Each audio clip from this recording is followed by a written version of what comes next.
Bonjour et bienvenue sur la chaîne des publications Agora. Nous sommes ravis de vous retrouver pour un nouvel entretien avec Philippe Béchade, rédacteur en chef de la Lettre des Affranchis, et notre invité Charles Sana, éditorialiste économique et auteur de la lettre Insolentiae. Donc, Charles, merci beaucoup d'être avec nous. Donc on vous a réunis tous les deux à nouveau pour faire un point sur la situation économique et géopolitique.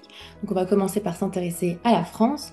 Le 13 mai 2025, Emmanuel Macron s'est livré à un exercice de communication assez inhabituel puisqu'il a participé à une émission télévisée de plus de 3 heures, diffusée en direct sur TF1, au cours de laquelle il a présenté ses projets à venir. De la promesse de futur référendum à sa vision de la fin de vie, en passant par la dette, la sécurité, la politique internationale, le président a balayé large pour défendre son bilan et répondre à une opinion publique de plus en plus sceptique.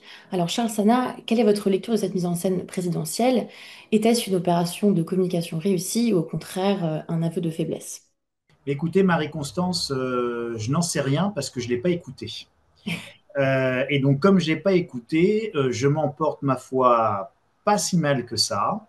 Et ce que je voulais dire à ceux qui nous écoutent, c'est sans doute de ne pas écouter. Alors, pas Monsieur Macron lui-même. Monsieur Macron n'est que l'expression et le symptôme de l'état de notre pays et de notre nation. Alors il en est à la fois le comptable, celui qui a récupéré l'héritage et la patate chaude des présidents et administrations précédentes. Il est à la fois peut-être l'épilogue ou la fin avec d'ici la fin de son mandat des difficultés financières telles que la France risque de passer pas loin de la faillite. Et il est surtout l'incarnation d'une impuissance complète, alors qu'il parle ou pas, pendant 3 heures ou plus. Bon, je pense qu'on pourrait le nominer avec Fidel Castro dans l'Oscar de l'intervention la plus longue. Je crois que Staline parlait aussi pas mal. Bon, voilà. Donc tout ça, si vous voulez, ça n'a pas beaucoup d'intérêt. C'est un cirque médiatico, politico, ce que vous voulez. Euh, Emmanuel Macron fait sa communication. Il a bien raison de faire sa communication.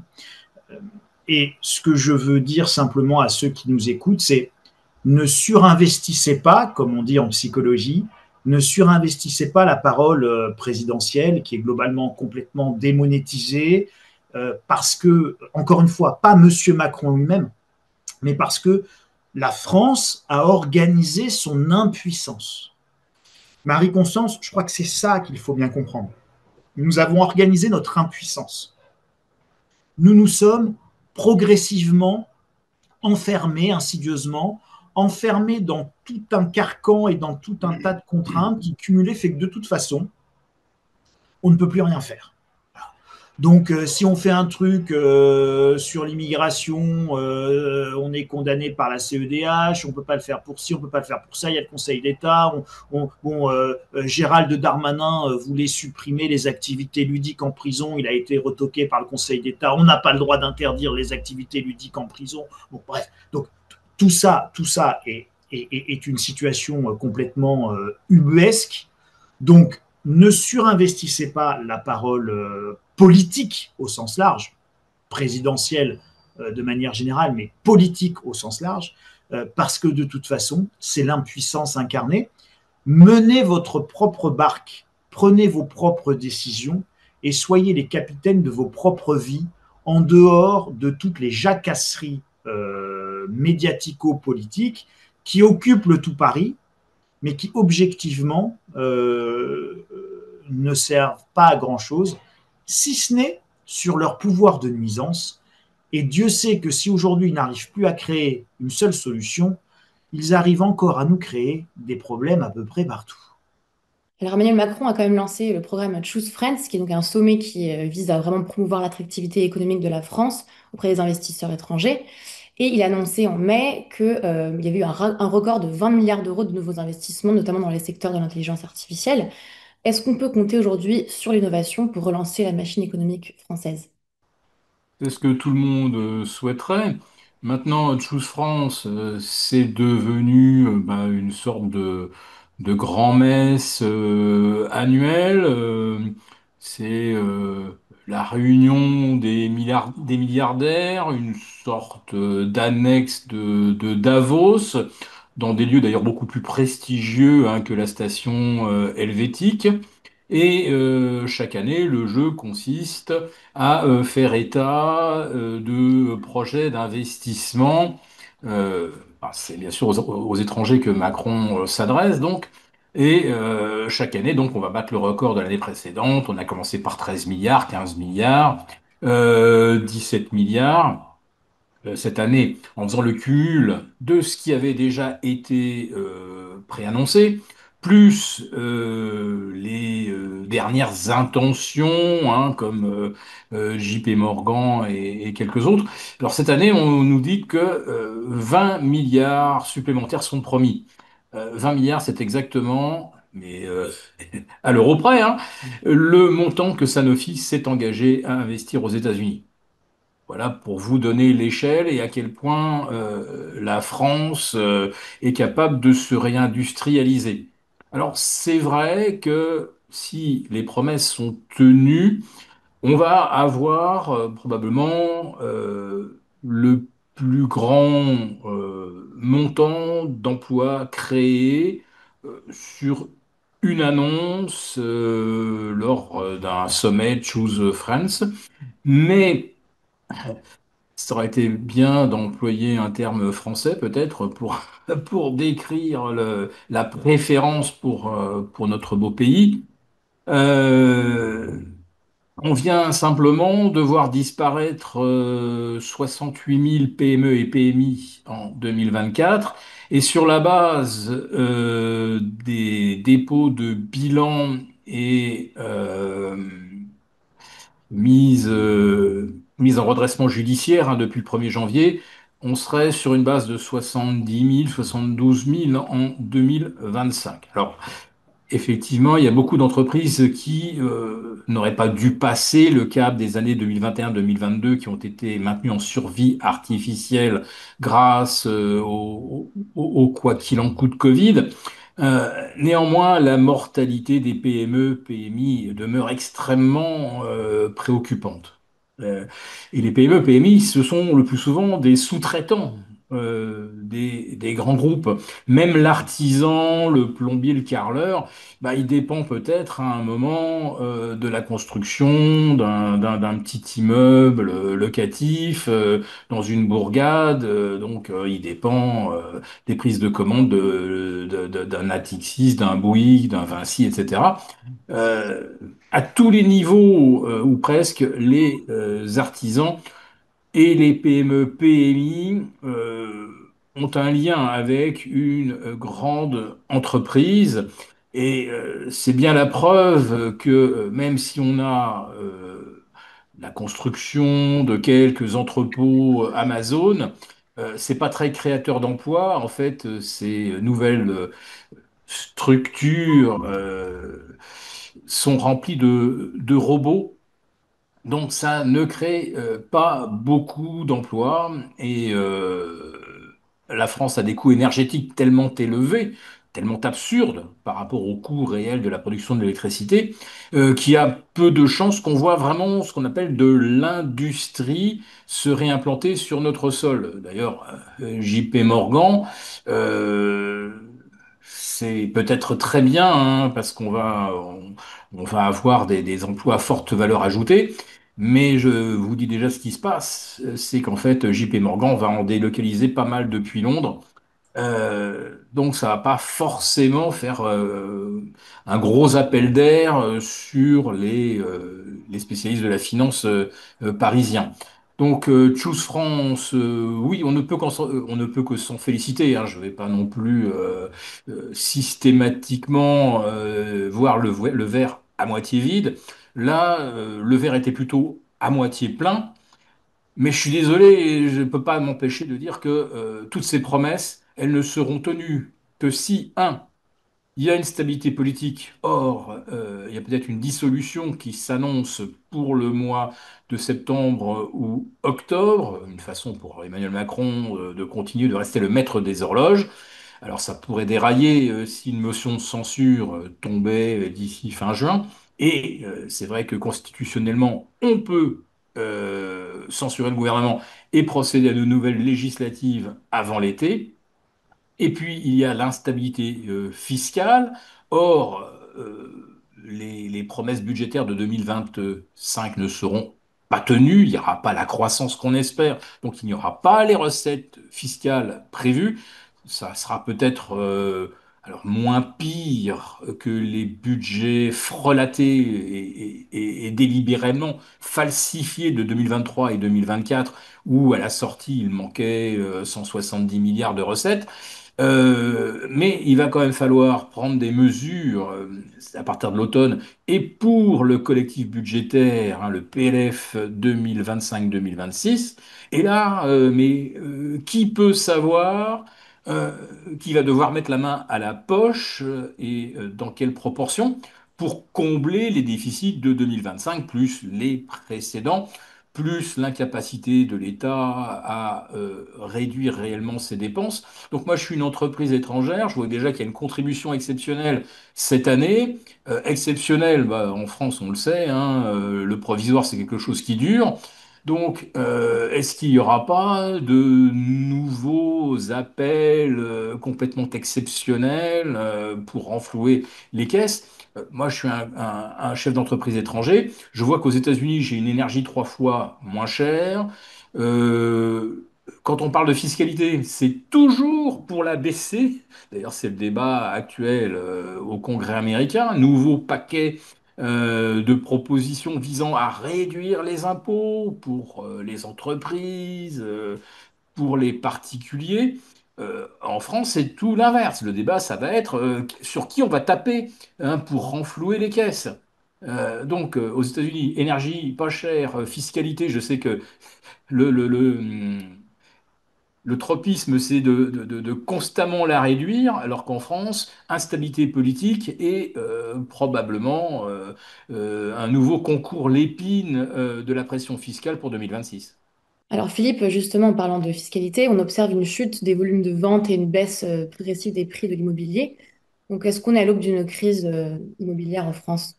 Ah non, on n'est pas à l'aube, on est vraiment en plein dedans. Puisque tu parles de fiscalité, c'est clair que l'immobilier, c'est ce sur quoi l'État, et si j'ose dire la Macronie, tape systématiquement depuis 2017. Donc les impôts fonciers vont continuer d'augmenter, puisque les collectivités locales voient leur dotation réduite d'année en année, donc il faut qu'elles aillent chercher des ressources. Et pour l'instant, elles ne peuvent le faire que dans la poche des propriétaires particuliers ou des entreprises qui sont implantées sur une commune.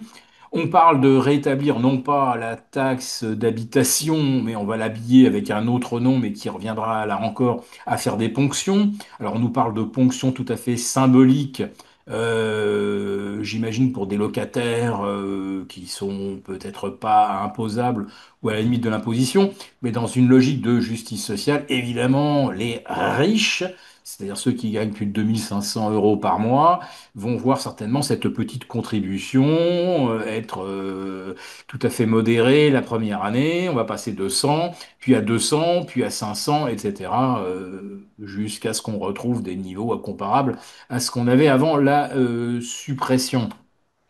Et donc, quand tu me parles de l'immobilier, la crise, c'est un effondrement, mais un effondrement sans précédent. Même la crise de 91, 92, si ma mémoire est bonne, lorsque le Crédit Lyonnais avait fait faillite et d'autres, euh, là, on est sur des niveaux d'effondrement des transactions, des mises en chantier. Et là, depuis le début de l'année, donc le dernier chiffre que j'ai depuis 48 heures, c'est que les commandes euh, de logements neufs sont en baisse de 7,9%. Mais les dépôts de dossiers de crédit, c'est une catastrophe. On est à moins 35, moins 40 en l'espace de 2 ans. Et je discutais bah, hier avec un notaire. Donc lui il avoue que les temps sont difficiles et il a des collègues qui jettent l'éponge et où les enfants qui généralement vont reprendre l'étude, les enfants envisagent de faire tout à fait autre chose. Il n'y a plus de business. Et c'est pas le fait que les départements aient obtenu la possibilité d'augmenter un petit peu les droits de mutation qui va changer quoi que ce soit à l'effondrement des revenus provenant des transactions immobilières. On est dans une crise absolument sans précédent. C'est pire que l'après-guerre. Après l'après-guerre, ça reconstruisait partout. Alors oui, il y avait des gens qui manquaient encore d'un toit, mais sur Paris, par exemple, le nombre de biens alloués a chuté pratiquement de 25% à cause des DPE, hein, du G qui est considéré comme n'étant plus propre à la location. Et vous avez une hausse de 30% de la demande. Il y a des effets de ciseaux comme ça qui font qu'on est dans une situation qu'on n'a jamais connue. Et cette crise-là, pas un mot. Alors moi, je me suis farci une bonne partie hein, de l'intervention de Macron. Et comme d'habitude, il n'y a pas un mot sur l'immobilier qui représente pourtant aujourd'hui le premier poste de budget d'un Français. Donc on va s'occuper à peu près de tout. On va rediscuter du droit du sol. Tous les jours sur les chaînes publiques, chaque fois qu'il y a une inondation ou une sécheresse, on entame le JT par ces trucs qui relèvent de l'anecdote. Hein, c'est FR3 régions. Et jamais on ne nous parle de cette crise du logement sans précédent que nous connaissons en France et qui est vraiment ce qui constitue le cœur de la préoccupation d'un ménage. Déjà, on ne peut pas trouver à se loger et quand on arrive à trouver à se loger, si on envisage d'avoir des enfants, de toute façon, quasiment impossible de trouver un crédit et pour avoir une pièce en plus. Ou pour louer plus grand. Voilà, donc oui, là on est vraiment au cœur du sujet. Et Charles, comment on explique que cette crise, elle passe complètement sous silence les médias? Mais parce que la réponse, c'est les 3 heures d'intervention à la Fidel Castro d'Emmanuel Macron à la télé, et c'est le sommet Choose France. Et tout ça, ne vous leurrez pas, ce sont juste des moments de propagande télévisée. Ce n'est ni plus ni moins que de la propagande. Et l'information n'est plus de l'information. Aujourd'hui, l'information est devenue des moments de propagande, des séquences de propagande. Alors vous savez, c'est pas que franco-français, ça. C'est pas encore une fois que Monsieur Macron. C'est bien plus vaste. Si vous traversez l'Atlantique et que vous allez voir Donald Trump, eh bien, Donald Trump utilise exactement les mêmes méthodes avec des mises en scène. Donc, il est là avec ses grands tableaux, il montre les tarifs douaniers qu'il met en place, il réunit un parterre d'ouvriers, de workers. Alors, ils ont leur casque, ils ont leur gilet jaune, ils ont leur gilet orange, ils sont en combinaison de travail, en bleu de travail pour montrer qu'ils make America great again avec une grosse industrie et plein de grosses usines et puis plein de gros droits de douane et puis hein, et puis toutes les chaînes télé, propagande. C'est de la propagande. Et donc, ce qui est évidemment visible quand c'est Trump, je ne suis pas du tout un anti-Trump ni un pro-Trump, moi je suis un analyste, bon. Mais c'est exactement la même chose avec le sommet Choose France. Non mais écoutez, Marie-Constance, tout le monde investit en France depuis des années, d'accord? Les gens n'investissent pas en France depuis que M. Macron est arrivé à la tête de la nation. Bon. Donc, tous les ans, vous avez des entreprises qui investissent. Simplement, aujourd'hui, on réunit les patrons, on met le président devant, et le président, il dit hey, regardez, grâce à moi, tous ces gens-là investissent. Bon. Mais c'est des investissements qui auraient eu lieu. Donc, si vous voulez, tout ça, c'est juste de la propagande, de la communication, de la mise en scène, de la scénarisation politique, avec la complicité de médias qui sont devenus aujourd'hui juste des relais de la propagande politique. Et donc, c'est pour ça qu'on ne parle pas des sujets qui fâchent. Voilà, c'est tout. Et donc, dès qu'on parle d'un sujet qui fâche, complotiste, fasciste, extrême droitisme, et tous les anathèmes qu'il convient de sortir à chaque fois pour faire taire la pensée et faire taire le débat et faire taire le contradictoire. Alors, pour en arriver à cette crise de l'immobilier, elle était, alors c'est plus une crise de l'immobilier en fait, moi je vais juste apporter un petit complément, je suis tout à fait d'accord avec tout ce qu'a dit Philippe, mais juste une petite distinction sémantique et intellectuelle pour nos spectateurs et nos auditeurs. Il faut scinder la notion de crise immobilière et de crise du logement. La crise immobilière, elle est plus ou moins grave, d'accord, parce que elle va coûter plus ou moins d'argent aux banques et aux investisseurs. Mais on s'en fiche un peu, d'accord. Pour la grande majorité de la population, une crise immobilière, c'est une crise de riches. En revanche, une crise du logement, c'est autre chose. La crise du logement, c'est la crise pour que les gens se logent, ce que décrivait tout à l'heure Philippe. Et Philippe, il vous décrit une crise du logement. Et cette crise du logement, elle n'est pas liée à des taux d'intérêt qui seraient beaucoup trop élevés. Elle n'est pas liée à des banques qui auraient fait faillite et qui prêteraient plus. Donc on n'est pas dans une crise immobilière qui aurait des causes financières. On est dans une crise du logement. Les gens ne trouvent plus à se loger. Et ils trouvent encore moins à se loger à un bon prix. Philippe parlait de ce prix et de la place dans le budget des ménages, du logement, une place absolument considérable, puisqu'évidemment, c'est le premier budget. Et pourquoi on a une crise du logement? Parce qu'on n'a plus d'investisseurs dans l'immobilier. Et Philippe vous disait, il y a un effondrement des mises en construction, des livraisons de construction du neuf, etc., etc. Et pourquoi il y a cet effondrement? Parce qu'on a fait fuir les investisseurs. L'immobilier, c'est quelque chose de génial. Si je vous le résume de manière un petit peu crue, mais ceux qui nous écoutent, qui s'intéressent au moins au patrimonial, à l'investissement, au placement, etc., comprendront ce que je veux dire. L'immobilier, c'est le seul placement où vous pouvez aller prendre de l'argent qui ne vous appartient pas en l'empruntant à la banque et vous faire rembourser le crédit par un locataire qui va vous payer un loyer. Donc c'est génial. Et à la fin, quand vous avez tout remboursé, l'actif, il est pour vous et vous avez gagné de l'argent sans rien faire. Donc l'immobilier, c'est extraordinaire dans une approche patrimoniale, dans une approche de création de valeur et de création de fortune.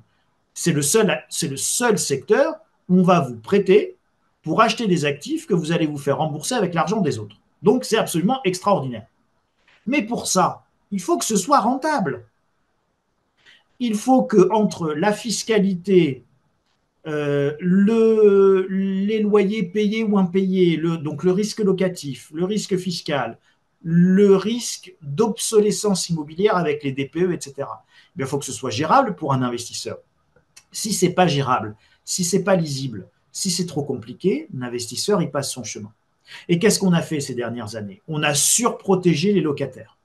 Il n'y a plus de dépôt de garantie, d'accord? Un mois de dépôt de garantie. Bon, quand vous avez un loyer à 1 000 euros, et encore 1 000 euros, c'est plutôt dans les grandes villes. Si vous êtes comme moi dans les campagnes, le loyer, c'est 500 euros. Donc, quand vous avez 500 euros de dépôt de garantie, un mois de loyer maximum, et puis que le locataire, il avait l'amabilité d'avoir 2 énormes chiens molosses qui vous ont ravagé l'appartement, ou 2 petits chats si charmants, mais qui ont griffé absolument toute la tapisserie, la peinture, le parquet, etc. Bon, et vous en avez pour 10 000 euros de réparation, mais le locataire, il ne paiera jamais. D'accord? Puisqu'il n'a qu'un mois de dépôt de garantie. Donc, on a des locataires qui sont surprotégés, qui bien souvent vont mal se tenir, et pour ceux qui se tiennent mal, qui restent quand même une minorité, qui vont pénaliser tous ceux qui se tiennent bien. Donc on a des locataires surprotégés, on a une fiscalité qui est complètement démentielle. Philippe, vous parlez de la hausse évidemment des taxes foncières. Les taxes foncières, elles ne reposent que sur les propriétaires, donc c'est venu diminuer considérablement le rendement locatif.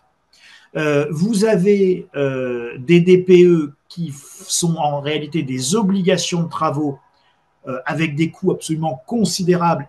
Et c'est la première fois au monde. Et ça, il y a que les Français qui sont capables d'un tel génie économique. Emmanuel Macron, le Mozart de la finance.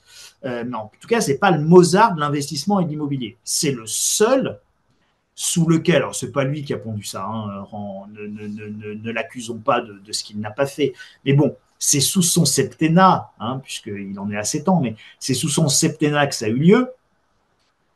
On a imposé à des propriétaires d'investir dans la rénovation énergétique pour que le locataire puisse économiser quelques centaines d'euros. Donc c'est la première fois au monde qu'on demande à un investisseur de dépenser des milliers d'euros pour ne pas avoir le retour sur investissement qui, lui, est offert à son locataire qui ne paye déjà pas, qui est surprotégé et qui, lui, va gagner au mieux quelques centaines d'euros par an. Mais vraiment, c'est au mieux. C'est-à-dire qu'une fois que vous avez dépensé 50 000 euros dans la rénovation énergétique, si votre locataire il économise 300 euros sur sa facture de chauffage à la fin de l'année, c'est le bout du monde. Et comme de toute manière, les prix augmentent de 30%, dans 2 ans, ça sera toujours plus cher que ce qu'il payait 2 ans avant.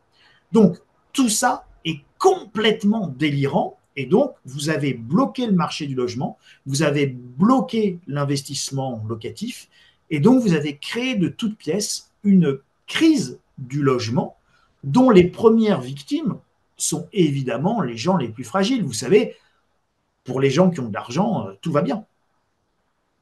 Alors moi, j'ajouterais un petit biais. Comme tu l'as souligné, Charles, le prix de l'électricité, le coût du chauffage a augmenté de façon stratosphérique ces 4 dernières années, hein.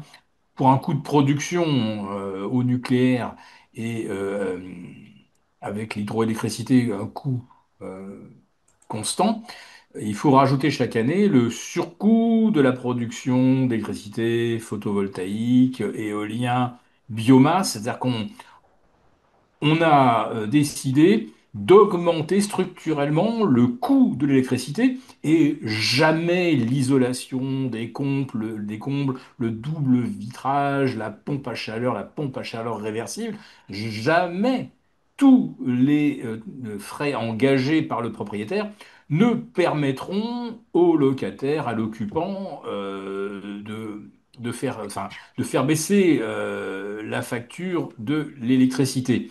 Mais du point de vue de l'État, voilà ce qui se passe. Alors, le coût de l'électricité qui double, ça double les recettes de TVA. Comme la facture de l'occupant d'un logement explose, on a un excellent prétexte en disant, regardez aujourd'hui ce que coûte le chauffage, il faut absolument isoler tout ça.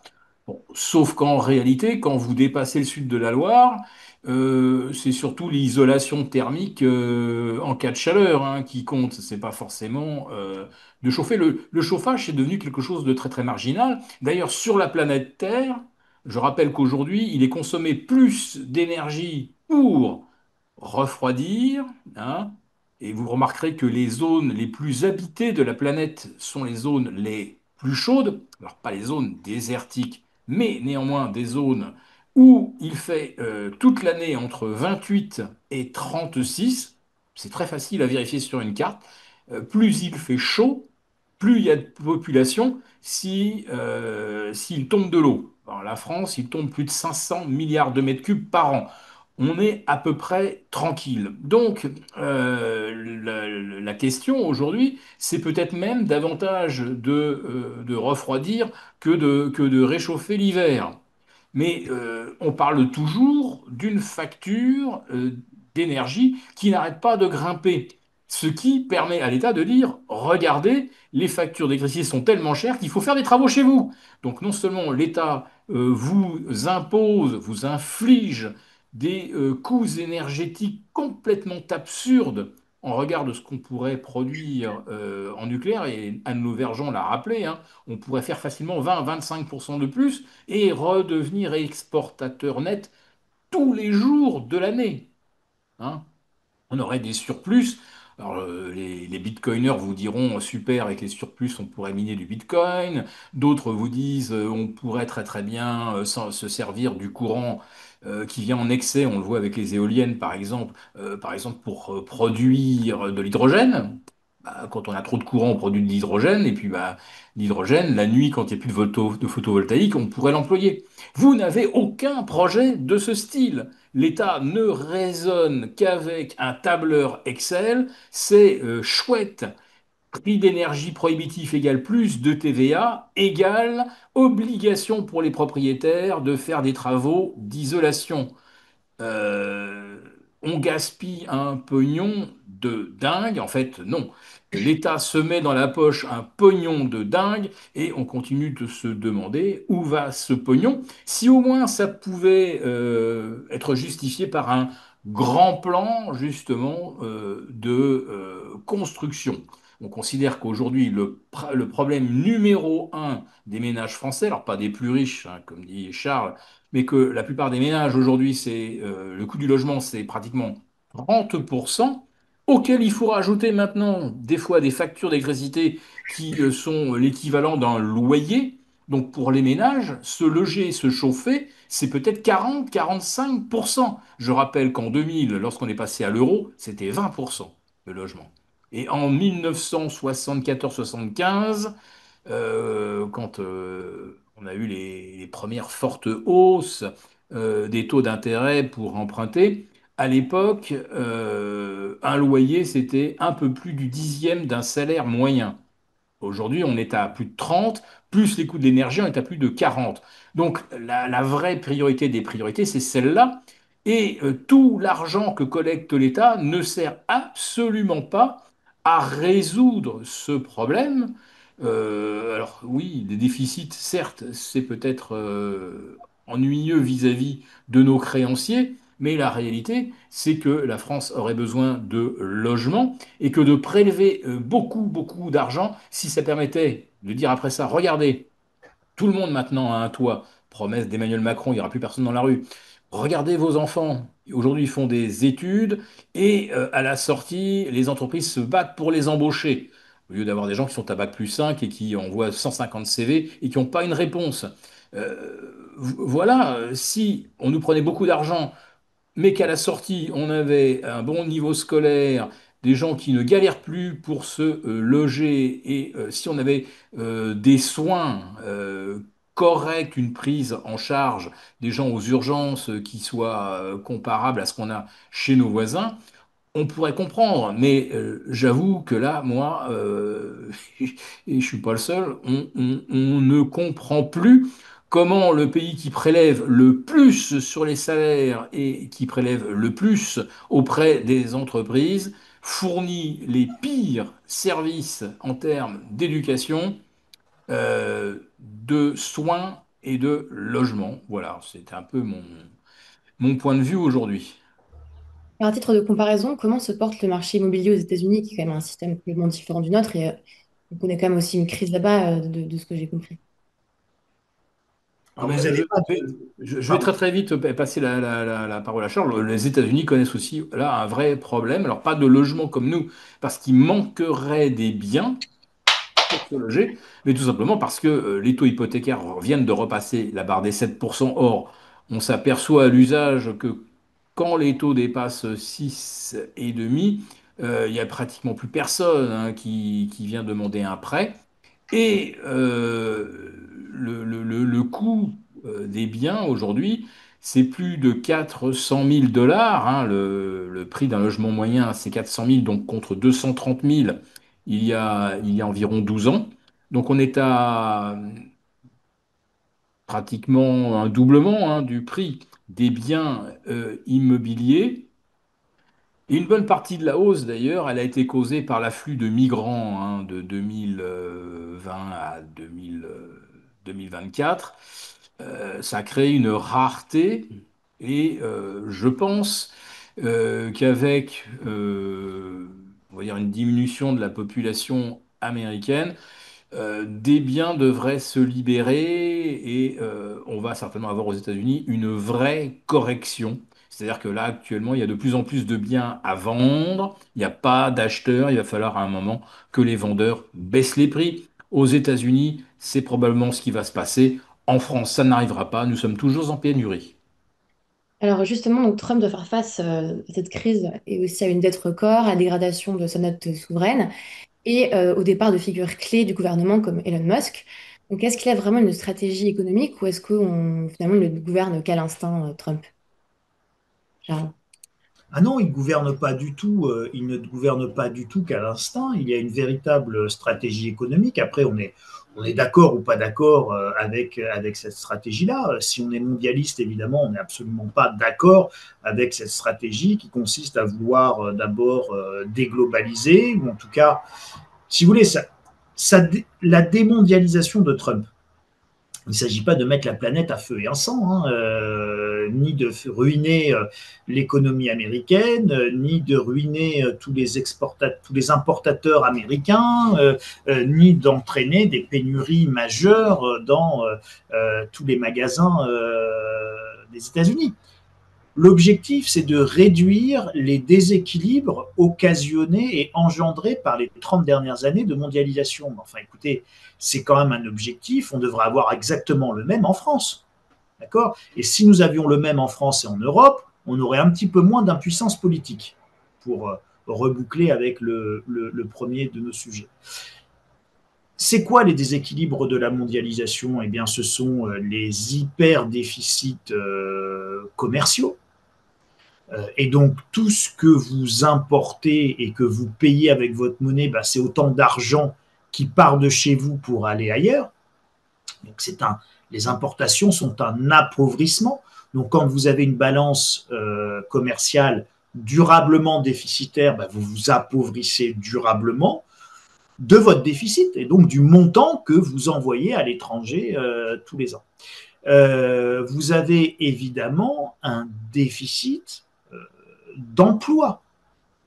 C'est-à-dire que tous les emplois, toutes les délocalisations, toutes les fermetures d'usines que vous avez ici pour être réouvertes là-bas, eh bien, c'est un déficit d'emploi. Et ce déficit d'emploi, c'est évidemment des déficits budgétaires, puisque classiquement, mais que ce soit aux États-Unis comme en Europe, l'essentiel de la fiscalité, elle pèse sur les revenus. Impôt sur le revenu, charges sociales sur les salaires. Donc, la fiscalité, elle repose sur essentiellement le travail.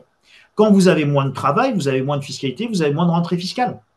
Donc, vous avez durablement des déficits budgétaires.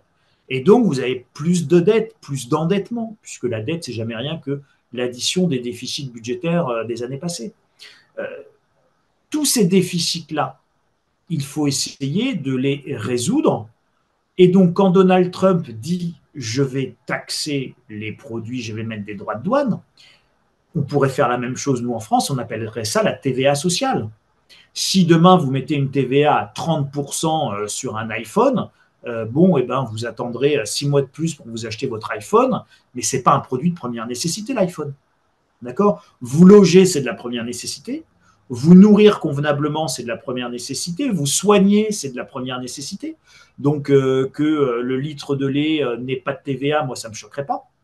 Que le riz n'ait pas de TVA, ça ne me choquerait pas. Que les produits alimentaires n'aient pas de TVA de manière générale, ça ne me choquerait pas. Que le Nutella dont on peut se passer ait une TVA à 30%, j'en ai rien à faire. Que l'iPhone ait une TVA à 30%, j'en ai rien à faire.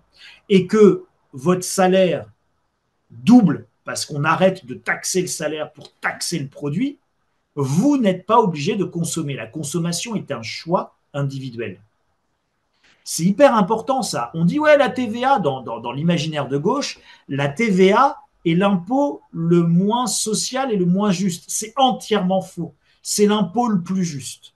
À partir du moment où vous ne taxez pas les produits de première nécessité. Et ils sont très faciles à reconnaître. Hein. Les produits de première nécessité, c'est tout ce qu'on a dans notre caddie tous les jours quand on n'est pas trop riche. Voilà. Le pack de lait, les couches culottes pour les gamins, tout ça, c'est du produit de première nécessité. Donc ça, TVA zéro. Et puis tout le reste, moi, vous avez une TVA à 50% sur une PS4, ça ne me choque pas du tout. Si vous voulez, ça ne me fera ni chaud ni froid. La justice sociale, c'est pas de pouvoir s'acheter une PS4.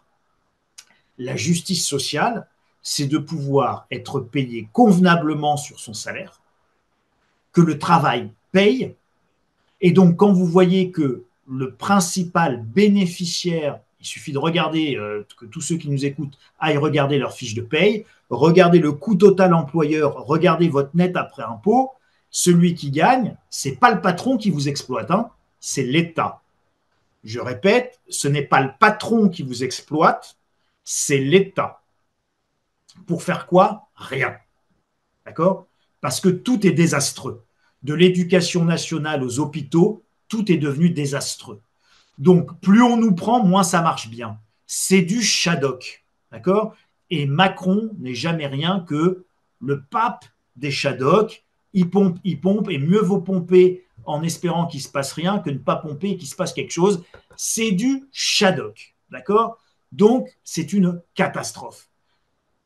Voilà la réalité. Et qu'est-ce qu'il fait Trump? Eh bien, Trump, il essaye de rééquilibrer tout ça et il essaye de faire migrer la fiscalité des revenus vers la fiscalité des produits, puisque l'essentiel des produits est importé, et que en plus, donc sur les droits de douane, et que en plus, en mettant des droits de douane, eh bien, il va favoriser les relocalisations et donc les réinvestissements aux États-Unis. Est-ce qu'on va tout relocaliser aux États-Unis? Sans doute que non. Est-ce qu'on va reproduire des t-shirts aux États-Unis? Sans doute que non. Et des paires de chaussettes? Sans doute que non. Ça, on va plutôt les produire en Inde, d'où la visite de J.D. Vance en Inde, puisque le pays qui va prendre la place de la Chine dans la chaîne, pour les produits de faible valeur ajoutée, c'est plutôt l'Inde. Bon. Donc, on va déshabiller la Chine pour habiller l'Inde. Tout le monde l'a bien compris. Ça vous donne d'ailleurs une première piste d'investissement à l'étranger, c'est plutôt l'Inde que la Chine. Je parle sur le moyen et long terme. Donc, voilà ce qui fait Trump. Il y a une vraie logique économique à ça. Elon Musk va partir. Oui, bon, et alors, c'est du cirque médiatico-politique, ça. C'est du bruit. Ça n'a absolument aucun intérêt. Je vous rappelle d'ailleurs que la première séquence de démondialisation, c'était en 2016-2020, pendant son premier mandat. Première séquence de démondialisation. Lorsque Joe Biden est arrivé au pouvoir, ils n'ont absolument pas annulé les démocrates, ce qui avait été fait à l'encontre de la Chine par les républicains et par Donald Trump. Ils l'ont maintenu et par certains égards, ils ont même encore renforcé les mesures à l'égard de la Chine. Donc, il y a une nécessité évidente, si on veut avoir une vision du développement économique à long terme, il y a une nécessité évidente à rééquilibrer les déséquilibres induits par la mondialisation. Si vous êtes intelligent et si vous êtes un mondialiste, vous avez intérêt à réparer la mondialisation si vous voulez la sauver. Mais comme on est géré par des imbéciles et dirigé par des idéologues, ils préfèrent plus d'une mondialisation qui ne fonctionne pas que réparer la mondialisation et la sauvegarder. C'est incroyable intellectuellement d'être aussi affligeant. D'accord? Ce sont des nains intellectuels. Vraiment. C'est-à-dire qu'il n'y a aucune vision. Et là, ce qui se passe en Europe est absolument désastreux. Philippe, tout à l'heure, vous parlez de l'énergie.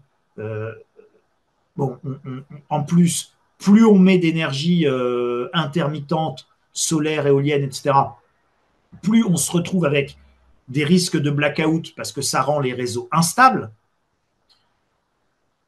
Donc, si vous voulez, toute cette vision idéologique-là, elle est désastreuse. Donc, en Europe, on est dirigé par des idéologues et aux États-Unis, vous êtes dirigé, là, actuellement, par une administration qui est pragmatique et qui a effectivement une vision, qui n'est peut-être pas la vôtre, que vous pouvez ne pas partager, vous pouvez même être totalement contre, il n'y a pas de sujet là-dessus, mais ils ont une vision, ils ont une stratégie, elle est extrêmement claire, elle est extrêmement cohérente, et aujourd'hui, c'est pas Choose France, hein, c'est Choose America. Philippe vous en a un petit peu parlé, mais si vous comparez les chiffres, C'est pas Choose Europe. L'Allemagne, elle perd des investissements. La France, elle en gagne à peine. Et c'est uniquement parce qu'on a le nucléaire qu'on est en train de se flinguer et l'hydraulique qu'on est en train de se flinguer. Euh, la réalité, c'est que 70% des investissements se font aujourd'hui aux États-Unis. Donc, ce n'est pas choose France, c'est choose America et c'est lose Europa. Voilà la réalité actuelle. Et ça, c'est hyper important. C'est choose America et lose Europa. Philippe, vous êtes d'accord avec le fait que Trump va vraiment réparer à la situation des États-Unis ou est-ce qu'au contraire, on doit s'attendre un petit peu à une fragilisation du pays? Alors, Trump arrive au pouvoir à un moment où les États-Unis sont confrontés à un problème de dette. Charles l'a évoqué, le double déficit commercial, un coût de l'État obèse, car l'administration Biden a créé énormément de postes de fonctionnaires, donc en quelque sorte d'obligés de l'État. Et nous souffrons à peu près des mêmes maux d'ailleurs, parce que la désindustrialisation de la France depuis 2000, ça a correspondu à une inflation des postes de fonctionnaires et notamment de contrôleurs. Donc il y a de moins en moins de gens qui produisent, mais de plus en plus de gens qui contrôlent ce qui est produit, la façon dont c'est produit. Et donc Trump arrive à un moment où les États-Unis doivent refinancer 9 500 milliards de dettes. C'est pas lui qui les a faites. Il y a quand même beaucoup contribué parce que son premier package fiscal 2016, ou plutôt 2017-2020, a quand même réduit sensiblement les recettes fiscales aux États-Unis. Hein, ça n'a pas fait ce qu'il disait. Hein. Il avait dit je baisse les impôts et il rentrera plus d'impôts à la sortie parce qu'on aura plus de croissance. Non. Il n'y a pas eu du tout d'augmentation des recettes fiscales. Il y a eu, par contre, une poursuite de l'achat de la croissance à crédit, qui est devenu, enfin, qui a atteint un niveau littéralement industriel sous l'administration Biden. Donc aujourd'hui, Trump se retrouve contraint et rattrapé par, on va dire, une bonne trentaine d'années maintenant d'accumulation des déficits, puisque je crois que le dernier budget en excédent aux États-Unis doit remonter à 1996, un petit peu comme la France. Donc là, aujourd'hui, le vrai problème, on va peut-être en reparler après, mais je vais finir sur cette question. Donc, le vrai problème de la dette est quelque chose de très limitant maintenant sur le plan de l'investissement. Euh, c'est bien pourquoi en Europe, on se trouve le prétexte de la guerre, de la menace Poutine, menace existentielle, pour nous expliquer qu'il va falloir qu'on s'endette plus pour investir dans notre défense, ce qui est, à mon avis, à peu près la dernière chose à faire. Si on veut éviter les guerres, vaut mieux commercer plutôt que d'empiler des paquets de sanctions. Mais bon, ça, c'est un autre débat. Donc, les États-Unis, oui, le problème actuel, c'est quand même la dette. Les taux sont en train de flamber. Et même si vous voulez être plus attractif, même si vous espérer ramener quelques recettes fiscales en augmentant les droits de douane, il y a un moment, le service de la dette, qui dépasse maintenant les 1100 ou 1150 milliards aux États-Unis, ce service de la dette devient un vrai problème, parce qu'en réalité, le service de la dette représente aujourd'hui plus que l'augmentation de richesse résultant de la croissance. Et aux dernières nouvelles, on était passé dans la non-croissance aux États-Unis. Alors, on a eu une contraction du PIB qui est purement technique parce qu'il y a eu des reconstitutions de stocks. Néanmoins, la croissance est en train de s'étouffer, être étouffé par la dette. Et il va falloir attendre pas mal de temps hein, pour que les entrées de recettes fiscales commencent à rééquilibrer les comptes. Et le problème des droits de douane, c'est que ça va avoir un impact inflationniste aux États-Unis, beaucoup moins en Europe, puisqu'en Europe, on se fait fort au contraire d'abolir les droits de douane. Donc, ce qui fait que maintenant, on importe du lait et de la viande de Nouvelle-Zélande. Voilà. Et cette viande arrive moins chère que celle produite par nos propres éleveurs. Pourquoi? Parce que nous, ils doivent respecter un cahier des charges de 70 pages pour produire un litre de lait ou vendre un kilo de viande, alors que en Nouvelle-Zélande et en Australie, il y a quasiment rien. Les gens font ce qu'ils veulent. Et puis là, on vient d'ouvrir il y a 2 ans notre marché de la viande blanche au poulet ukrainien, qui est produit grosso modo 3 fois moins cher qu'en France, sans aucune norme d'aucune sorte. Donc nous, par idéologie, comme le disait Charles, on est en train de tuer notre agriculture, notre filière agroalimentaire. Et là, quand on a vu que Trump voulait euh, donner du fil à retordre aux Chinois, on s'est dit, ah bah comme Trump est très méchant avec les Chinois, on va aller faire des accords avec eux et on va baisser les droits de douane. Comme ça, on va pouvoir dire, regardez, Trump, il a tout faux. Et nous, regardez comment on commerce de façon fluide avec la Chine. Autrement dit, on est en train d'envisager d'ouvrir notre marché automobile encore plus grand aux véhicules chinois qui sont produits 40% moins cher que chez nous. Autrement dit, on est en train là de préparer l'effondrement final de notre filière automobile, puisque quand les États-Unis augmentent les droits de douane, nous, on envisage de les baisser. On est complètement suicidaire. Mais regardez tous les accords de libre-échange qui viennent d'être signés avec le Mercosur, avec divers pays. Chaque fois que Macron se rend quelque part, c'est pour nous dire soit on efface la dette de ce pays, soit on lui fait un chèque pour qu'il se décarbone, soit on abolit les droits de douane et ça veut dire que l'on met en concurrence frontale des gens qui ne respectent aucune norme avec nos producteurs qui, eux, sont tenus par l'Europe de, de regarder presque chaque matin s'il n'y a pas un nouveau règlement qui vient de tomber. Enfin, voilà où nous en sommes. Et c'est vrai que le, le divorce ou le gap entre la stratégie américaine et européenne est en train de se creuser. Les États-Unis augmentent les droits de douane, nous, on les abaisse, on les abolit et on subventionne même nos concurrents.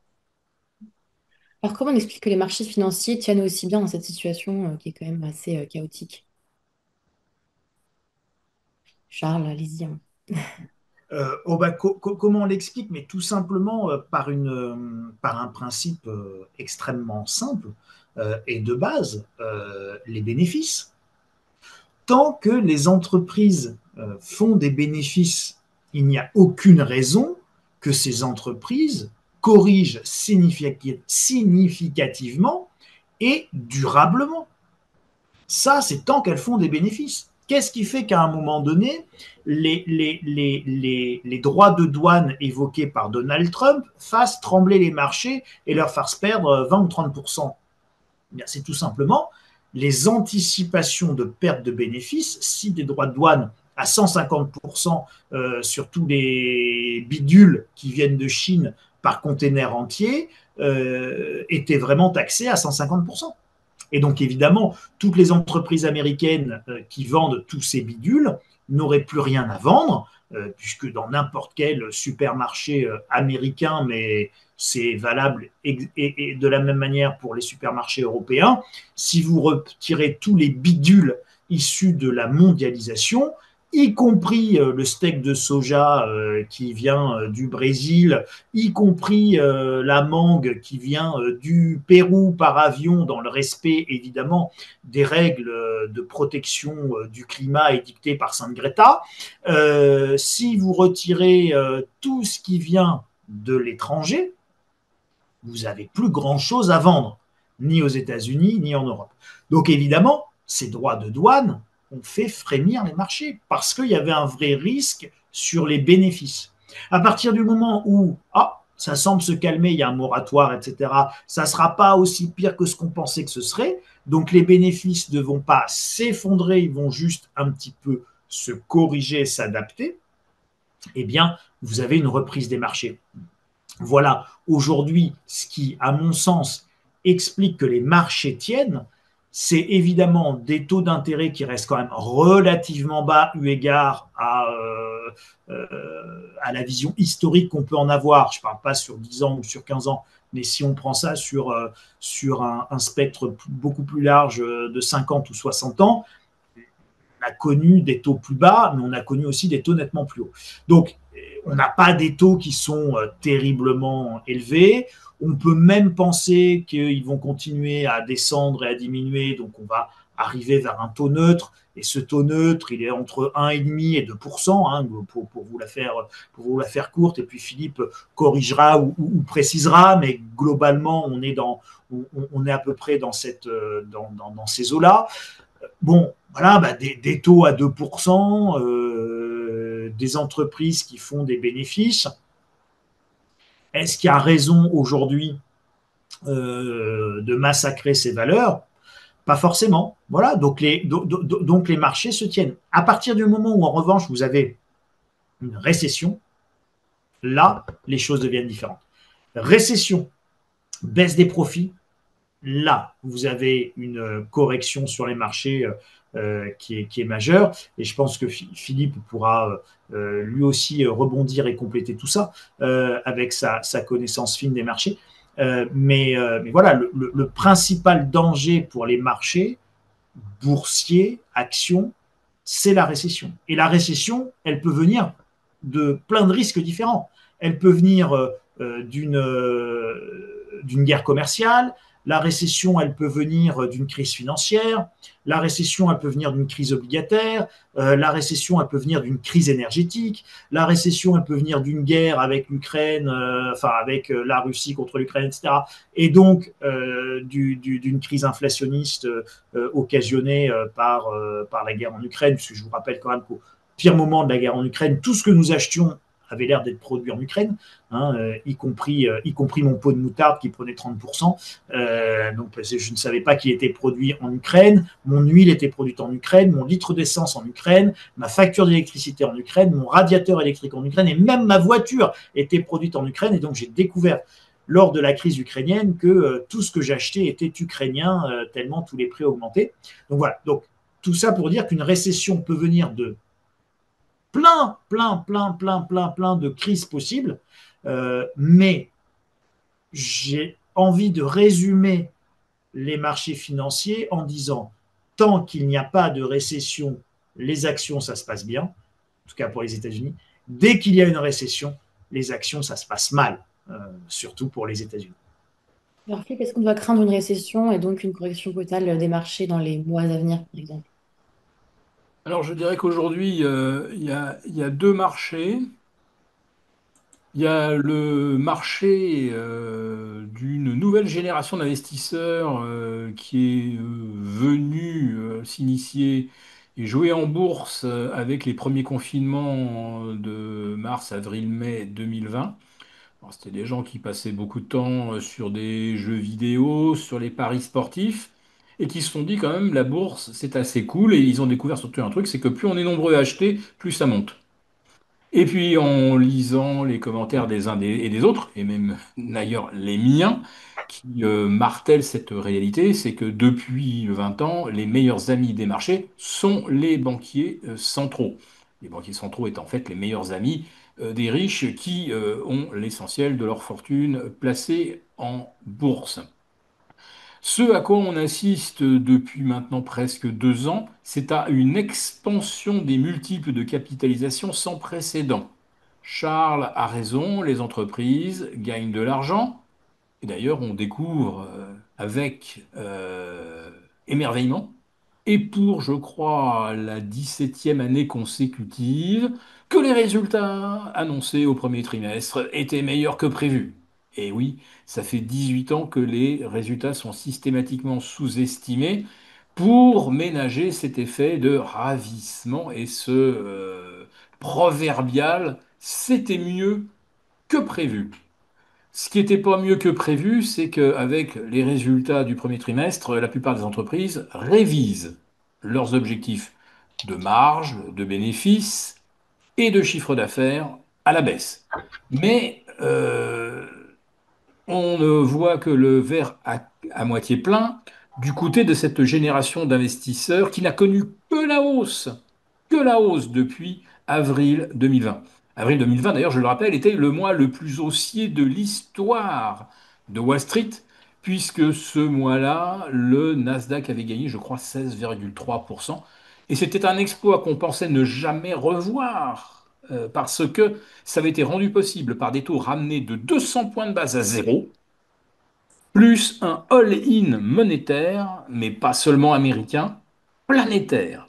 Et là, on s'est dit, cette combinaison de taux ramenés à zéro et d'injections monétaires sans précédent, ça va probablement jamais se reproduire. Et cette fois-ci, on vient d'avoir 17% de hausse, un peu plus de 17 au mois de mai, qui historiquement était un des plus mauvais mois pour les actions. Si vous prenez sur 100 ans, le mois de mai était dans les 3 ou 4 plus mauvais mois, et c'est devenu le meilleur, hein. Mais sans baisse de taux, au contraire, les taux se tendent depuis le 1er mai, 45 points de plus, hein, sur le 10 ans américain. Et chaque jour où les taux vont à l'encontre des anticipations d'une détente monétaire par la Fed, chaque jour où les taux montent, vous avez les actions qui en font de même, et vous avez des séries de 9 séances de hausse consécutives de hausse. On vient de le vivre entre le 8 et le 20 mai. Et chaque jour, les taux se sont tendus. On n'a jamais vu ces mécanismes, enfin, on n'a jamais vu cette dichotomie, tout simplement parce que la nouvelle génération d'investisseurs ignore totalement le marché obligataire et ignore ce que nous dit le marché obligataire. Et là, j'en reviens donc au début de ta question. Est-ce qu'on risque une récession? Les marchés obligataires nous hurlent, mais nous hurlent que nous allons tout droit vers une récession. Au Japon, on assiste à un krach obligataire sans précédent. C'est une crise qu'on n'a jamais observée depuis 1990. Cette crise, ça ne parle pas à la nouvelle génération d'investisseurs. Ils ne voient pas le rapport entre les taux et les marchés. Ils ne voient pas le rapport entre les taux et l'investissement. Ils ne voient pas le rapport entre des actions qui rapportent aujourd'hui moins de 1,6%, hein, c'est le rendement aujourd'hui, avec des multiples qui sont à 35 ou 36. Je parle du ratio de Shiller, parce que si on prend le ratio classique, on est à 23 sur le S&P contre une moyenne historique qui est autour de 20. Donc on est très très très très au-delà de tous les niveaux de valorisation les plus dingues qu'on a connus dans l'histoire. On est au-delà même des niveaux qu'on a connus en 2000, parce que la nouvelle génération d'investisseurs, et qui aujourd'hui est la plus active en bourse, ignore totalement les mécanismes économiques et l'impact des taux. Eux, par contre, ce qu'ils entendent et ce qu'on leur répète à longueur de journée, c'est vous inquiétez pas, les banquiers centraux, leur objectif, c'est de baisser les taux tout le temps et de vous permettre de jouer en bourse et de gagner à tous les coups. Les banques sont avec vous, les gars. Et là, ils voient les taux prendre 50 points, hein, en l'espace de 4 semaines. Ça les impressionne pas, puisque dans leur logiciel, c'est oui, mais ils vont rebaisser. Parce que c'est ça une banque centrale. C'est là pour baisser les taux, pour favoriser le business. Et alors qu'aujourd'hui, le but de la Banque centrale américaine, c'est d'éviter que le dollar se désintègre. Et la Banque centrale du Japon, aujourd'hui, est confrontée à un krach obligataire qui met en danger le système des retraites. Il faut absolument rassurer les créanciers. Euh, Ce qui se dessine, c'est pas une baisse de taux, c'est une hausse. Vous vous rendez compte? Mais pour la nouvelle génération, ça n'existe pas. Ils ne sont pas de ce côté du moteur économique. Donc je trouve que la situation est extrêmement dangereuse. Il y a un niveau d'inconscience totale de la part de la nouvelle génération, hein, des 2020, pour qui la bourse, ça monte tout le temps. Les taux n'ont aucune importance parce que de toute façon, de base, les banques centrales sont là pour les faire baisser. Même s'ils montent, ils vont rebaisser. Et donc là, on parlait du dogmatisme de l'Europe. Là, il y a un véritable dogmatisme qui est qu'on ne risque absolument rien à ignorer tous les signaux de surendettement, de hausse de taux, de signaux pré-récessionnistes, de mortalité des entreprises. Et en France, Dieu sait que 68 000 dépôts de bilan, c'est quand même énorme. Et aux États-Unis, on est déjà à 260 dépôts de bilan d'entreprises majeures. Ça veut dire que les taux aux États-Unis, ça commence à mettre en difficulté nombre d'entreprises et tous les signaux d'alerte sont totalement ignorés parce que ces gens qui sont venus en bourse n'ont rien connu et ne connaissent rien à rien. On a vu aussi que l'or battait des records et le Bitcoin aussi. Est-ce que ce sont les mêmes personnes qui achètent l'or et le Bitcoin et qui achètent sur les marchés financiers ou au contraire, il y en a qui se protègent et d'autres qui jouent un peu le risque? Non, alors, c'est pas du tout les mêmes personnes. Ceux qui achètent du Bitcoin ne sont pas du tout ceux qui achètent de l'or et les ressorts d'achat sont complètement différents. Et celui qui achète de l'or, il est dans une optique de protection patrimoniale dans 90% des cas. Je ne vous dis pas qu'il n'y a pas un peu de spéculation chez les acheteurs d'or, mais globalement, la motivation première d'un acheteur d'or, c'est la préservation patrimoniale et la protection face à des chocs exogènes violents. Le Bitcoin, c'est complètement différent. Sur le Bitcoin, à 90%, vous êtes sur de la spéculation et je veux gagner de l'argent rapidement, vite, sans rien faire, sans me fatiguer, en achetant un truc qui n'existe pas et en espérant que demain, il y ait plus de couillons qu'hier pour acheter un truc encore plus cher qui n'existe toujours pas. Et dont je rappelle quand même que quand vous avez un blackout électrique, vous voilà bien avancé avec vos bitcoins, vous ne pouvez strictement rien en faire puisque ça se retrouve dans les limbes du cloud et le cloud qui est très nuageux, pour pas dire très fumeux, quand il n'y a plus d'électricité. Donc voilà, c'est pas du tout la même chose. Vous avez d'un côté une valeur refuge qui est une valeur monétaire depuis la nuit des temps, qui est d'ailleurs le référentiel monétaire depuis la nuit des temps. 6000 ans d'histoire d'un côté, 6 ans de spéculation de l'autre sur le Bitcoin. Enfin, le Bitcoin, étant la star des crypto-monnaies, mais voilà, vous avez tous les autres crypto-actifs, comme dirait Christine Lagarde de la BCE et de la Banque Centrale Européenne.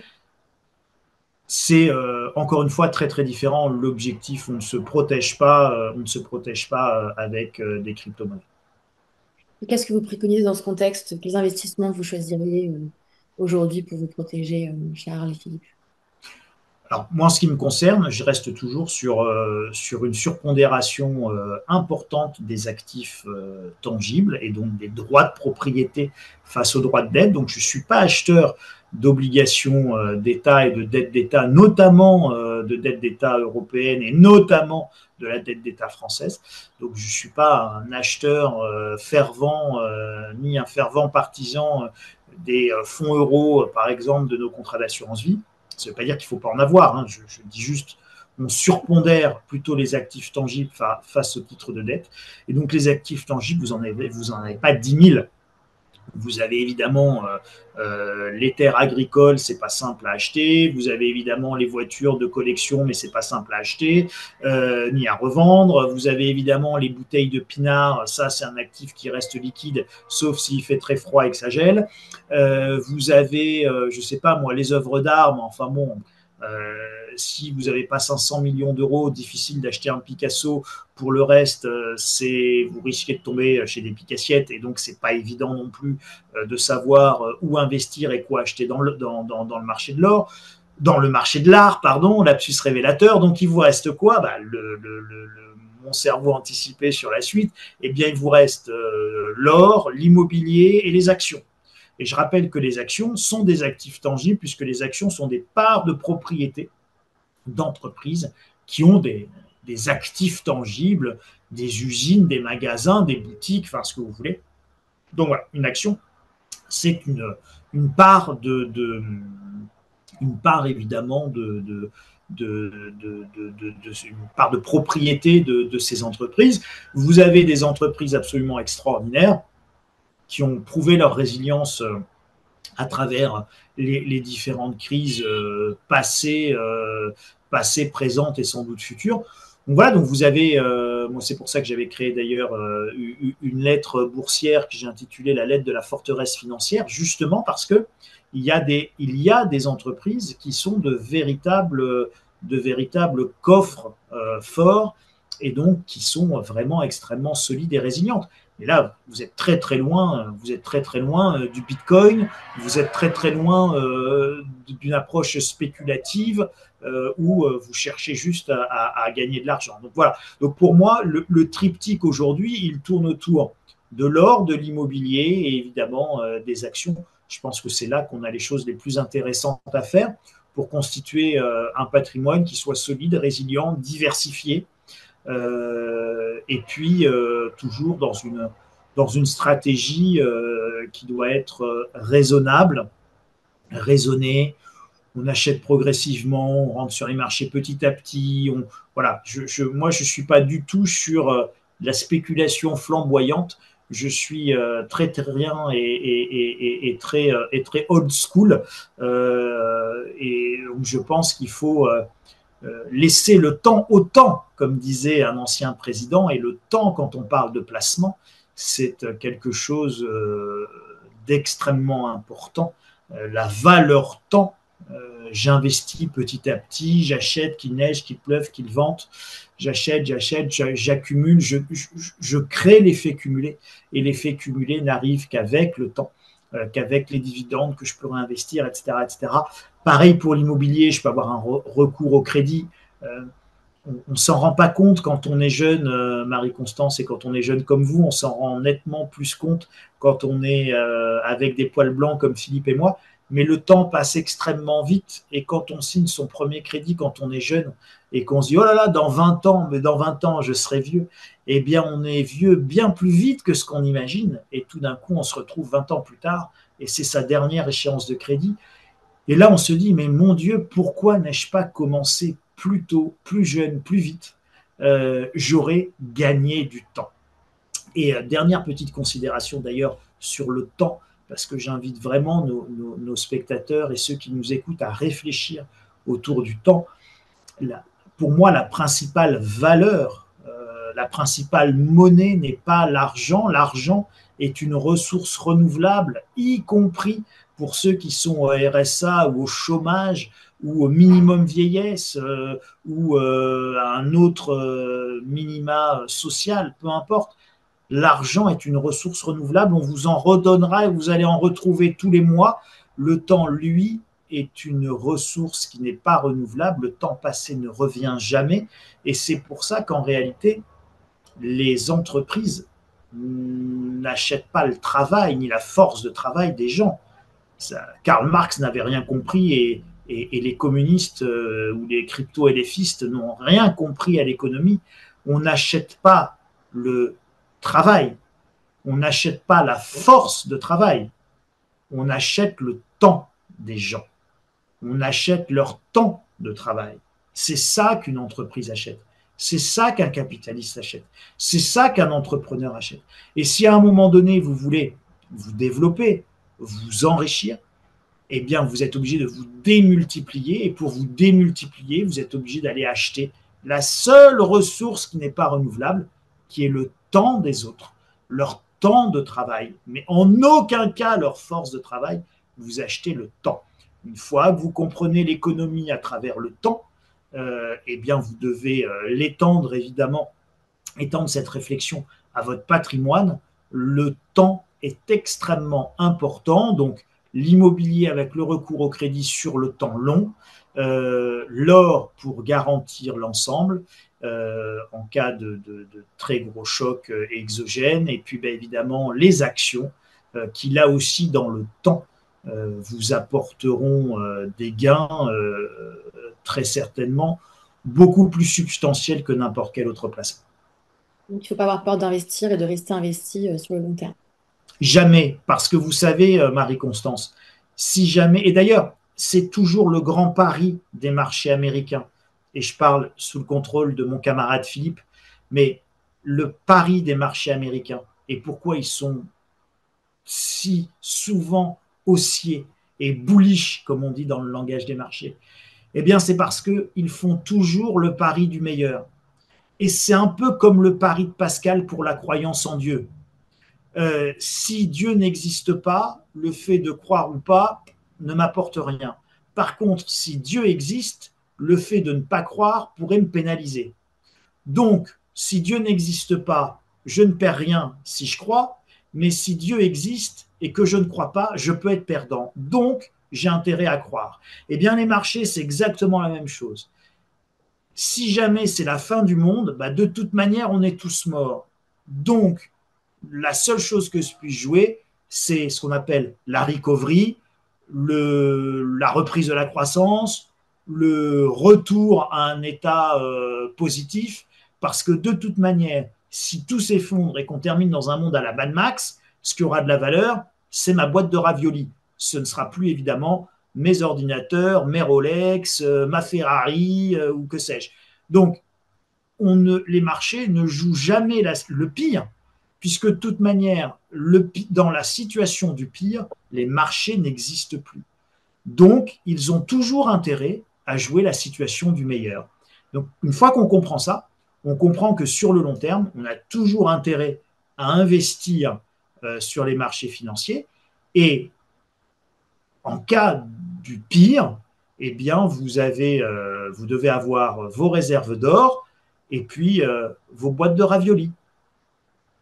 Alors moi, je vais rebondir sur Mad Max, parce que dans presque 2 épisodes sur 3, enfin maintenant on est à l'épisode 4 de la saga, euh, c'était le litre d'essence ou de diesel, hein, qui était la ressource numéro 1. Bon, parce que ça permettait de faire des films orientés purement action. Et puis dans les deux derniers, ils se sont aperçus quand même qu'il fallait aussi produire de la nourriture. Dans les premiers Mad Max, les gens ne mangeaient pas, hein. Ils se couraient après, ils se coursaient dans des engins euh, sortis de l'imagination et pilotés par des cyberpunks. Là maintenant, on commence à se rendre compte qu'il faut aussi de l'eau et des légumes, des fruits et légumes. Et puis bien sûr, il y a le moulin à balles qui fabrique de quoi se défendre, de quoi protéger justement ses ressources en eau, en nourriture et ses stocks d'essence.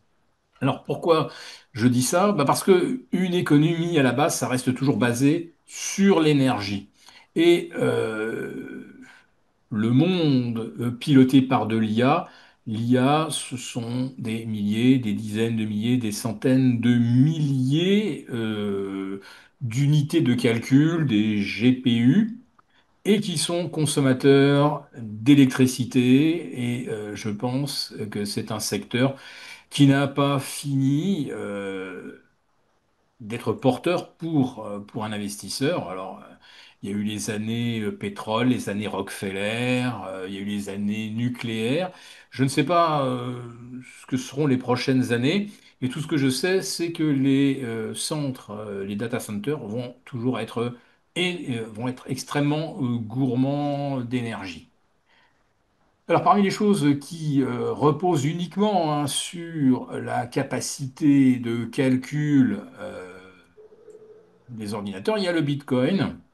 Et pour expliquer la récente hausse, alors que pourtant les taux grimpent, ce qui devrait contraindre, comme on dit, l'offre monétaire, eh bien, c'est Michael Saylor, le patron de MicroStrategy, le premier détenteur de Bitcoin sur la planète. C'est lui qui explique en fait tout. Il vous explique tout.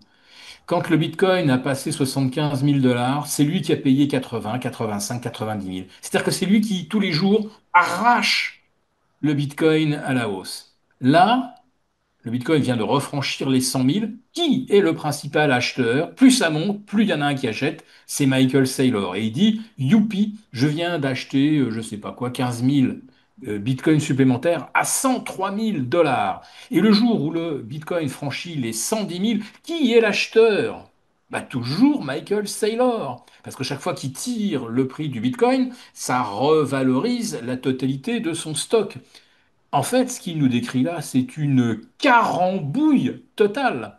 C'est-à-dire, imaginez quiconque fait monter ses propres titres en les achetant alors qu'il ne produit rien, que ça n'a pas d'utilité, aucune utilité quelconque pour la vie du quotidien, etc. Et cette personne qui ne produit rien fait monter le prix de son action et en disant, regardez, je fais encore mieux que LVMH, je fais mieux que Ferrari, je fais mieux que Schneider et Saint-Gobain. Regardez, il faut en acheter, ça monte. Et là, vous êtes avec le Bitcoin, là, de l'aveu même de son principal détenteur, dans un système de Ponzi autoréalisateur, c'est-à-dire que je fais monter, je m'en vante et je publie un tweet, ça c'était le mercredi 21 mai. Si vous n'achetez pas le Bitcoin à 110 000, eh ben c'est déjà trop tard. Vous avez laissé bêtement votre argent sur la table. Moi, je vais continuer de le tirer à la hausse, le Bitcoin. Si vous ne me suivez pas, vous êtes des idiots. On est dans quelque chose qui, pour moi, relève de l'escroquerie absolue. Bien que je ne conteste pas que le Bitcoin a effectivement rendu un fier service à ceux qui se méfient des États surendettés, des monnaies dettes, où on se demande d'ailleurs comment ça va se terminer pour le Japon et pour les États-Unis. Donc oui, comme protection contre la dévaluation monétaire, pourquoi pas? Mais quand vous écoutez Michael Saylor, il vous explique, lui, que le Bitcoin monte parce que lui, il le fait monter et que ça va encore monter si vous faites comme lui. Voilà aujourd'hui ce qui explique la hausse du Bitcoin. Maintenant, en ce qui concerne l'immobilier, je suis comme Charles, moi aussi, je suis un peu de la vieille école. Euh, je pense que c'est quelque chose qui pourra se transmettre, qui ne perdra pas de valeur. Sauf si vous êtes dans un pays où le droit de propriété est systématiquement amputé, restreint, comme en France, où on peut décider que vous ne pouvez plus louer, que vous devez faire des travaux, que vous devez payer plus de taxes foncières. Donc moi, je veux bien l'immobilier, mais dans un pays où le droit de propriété est vraiment respecté. Alors c'est vrai que les États-Unis répondaient à ce cahier des charges. Le problème, c'est qu'on est dans une bulle parce que, en fait, Charles et moi, on n'est pas les premiers à avoir eu le, le sentiment que l'inflation allait se déchaîner à partir de 2021-2022 avec des taux ramenés à zéro. Et du coup, il y a énormément de gens qui ont fait l'investissement immobilier au bon moment, quand une maison valait en moyenne 250 000 dollars aux États-Unis. À 415, 420 000, je pense que ça sera probablement un des pires placements. Mais si on a une logique de 20, 25 ans, bah, peut-être qu'on peut se permettre de voir le prix d'une maison aux États-Unis revenir de 420 000 à 320. Et dans 20 ans, nos héritiers verront certainement des prix plus élevés. Ou si le dollar s'effondre, la maison aura toujours une valeur. Alors après ça, on la découvrira en regardant le franc suisse, parce que lui, le franc suisse n'a pas bougé, le dollar singapourien n'a pas bougé. Il y aura toujours, en tout cas, une valeur dans un bien immobilier, mais je pense que c'est vraiment pas le moment d'y aller. Mais c'est vrai que c'est quelque chose que je regarderai. Les actions, je suis d'accord avec Charles aussi, c'est là, vous êtes propriétaire d'une part d'une entreprise et de richesses qui se créent. Mais bon, aujourd'hui, vous avez un Warren Buffett qui dit et qui répète d'ailleurs lors de la dernière grand-messe hein, d'Omaha, je ne vois pas aujourd'hui de cours attractifs, d'opportunités d'achat avec les niveaux de cours actuels. Et je rappelle que la capitalisation de Wall Street aujourd'hui représente à nouveau 193% du PIB américain. Selon Warren Buffett, au-delà de 120 ou 130, le marché devient trop cher. Donc, j'ai l'impression qu'on arrive un petit peu au bout où le risque on a été encouragé par les banques centrales. Il y a toute une génération qui est convaincue d'ailleurs que nous sommes toujours dans un contexte de risk on et de hausse éternelle de nos actifs préférés. Mais il y en a certains qui pensent qu'il y a un moment, eh bien, piloter intelligemment son épargne, c'est déjà commencer par ne pas la perdre, de ne pas perdre de valeur. Alors, le monétaire, c'est pas la solution, on est d'accord. Donc, qu'est-ce qui reste? Il reste l'or, qui est l'actif anti-crise, anti-inflation. Et pour moi, si je dois choisir vraiment un secteur dans lequel je vais investir, cette fois-ci en actions, voire en ETF, c'est l'énergie, parce que l'IA, évidemment, que j'y crois, j'ai toujours cru au progrès, quel qu'il soit, et il n'y a pas un seul progrès qui ait été possible sans de l'énergie bon marché et des taux bas. Or, aujourd'hui, on est dans un contexte de taux élevés et qui sont en train de flamber au Japon. Donc, je me dis il y a un moment, il faut savoir se mettre un petit peu en retrait, ce que fait Warren Buffett.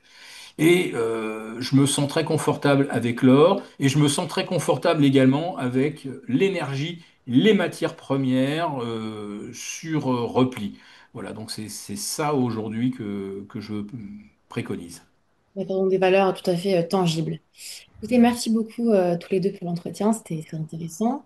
J'invite nos lecteurs à télécharger le dernier rapport des publications Agora qui se trouve dans la description de la vidéo. Je vous dis à très bientôt pour un prochain entretien et une très bonne journée à tous. Nous avons conçu à votre attention un rapport spécial que vous obtiendrez gratuitement en cliquant dans le lien en description de cette vidéo. Un rapport spécial qui analyse toutes les conséquences économiques, financières et patrimoniales. Et bien sûr, ce rapport vous offre également des mesures, des initiatives à mettre en place très rapidement pour protéger votre épargne, celle de vos proches. Tout ça donc dans un rapport gratuit que vous obtenez en cliquant en bas de cette vidéo.